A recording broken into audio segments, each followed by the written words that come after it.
आहेत याकडे जसा सामान्य मराठी माणूस आकर्षणे पाहतोय तसं मी देखील पाहतोय। दोन भाऊ जे आहेत ते एकत्र येत आहेत। गेल्या अनेक वर्षापासून प्रत्येक शिवसैनिक असेल किंवा मनसैनिकाला इच्छा होती ती आज पूर्ण झाली असं म्हणायचं?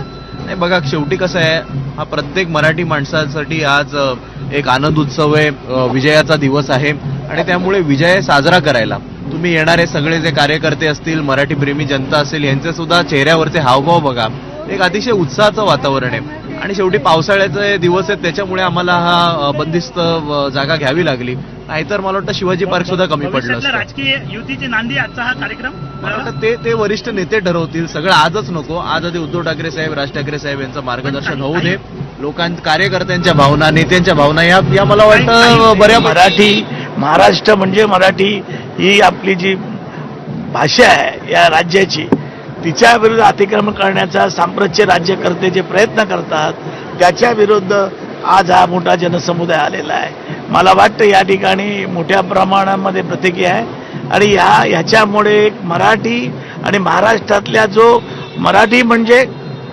जो महाराष्ट्रात मराठी बोलतो तो मराठी आहे, मराठा नाही आहे, ही आमची भूमिका आहे आणि त्याच्यामुळे त्या पद्धतीचं हे दोन भाऊ एकत्र येत आहेत। महाराष्ट्रात पुढील नांदी कशी असेल तुम्हाला काय वाटतं? महाराष्ट्रात चांगली नांदी होईल, पण आजचा विषय तो नाही आहे, आज आम्ही त्याच्यावर काय बोलणार नाहीये।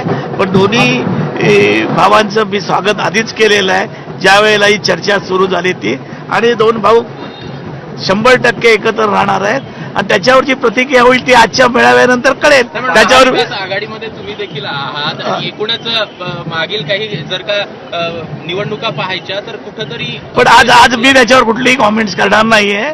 आज आपण मराठीसाठी आलेलो आहोत आणि हिंदीची जी सक्ती करतात ते चुकीचं आहे। हिंदीला आमचा विरोध नाहीये, पण हिंदीमध्ये ते सक्ती करून या ठिकाणी वेगळी भूमिका होते